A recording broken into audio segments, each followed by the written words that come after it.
Alors quand l'enfant joue, qu'il commence à être assez grand, 3-4 ans, il aime bien devenir des personnages, il va s'identifier. Des personnages qu'on va retrouver dans ces jeux.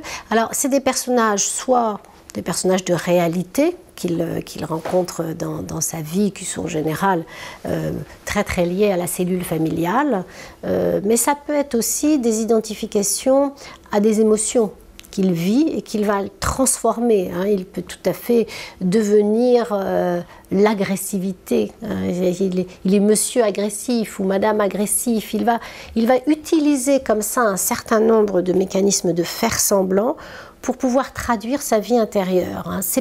Il traduit en fait quelque chose qu'il est en train d'éprouver, qu'il essaye de dépasser et de comprendre. Donc les jeux de faire semblant qui sont joués à être vont commencer par ces jeux d'identification, devenir. Alors c'est vrai, véritablement au niveau du langage, et on jouerait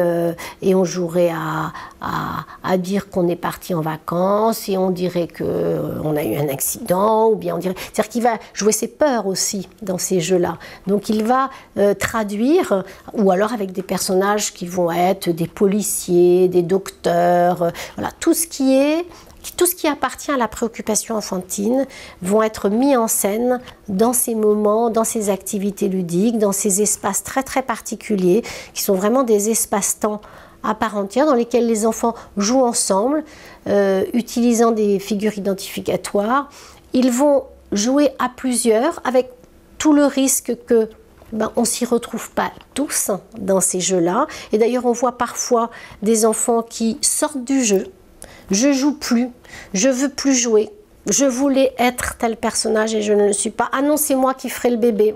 En fonction de là où ils en sont dans leur construction propre, ils vont avoir envie d'occuper une place dans le jeu, une fonction dans le jeu, qui parfois est acceptée par l'ensemble du groupe, mais pas toujours, du groupe d'enfants, parce que les enfants à 4-5 ans, c'est difficile de jouer ensemble et de jouer longtemps.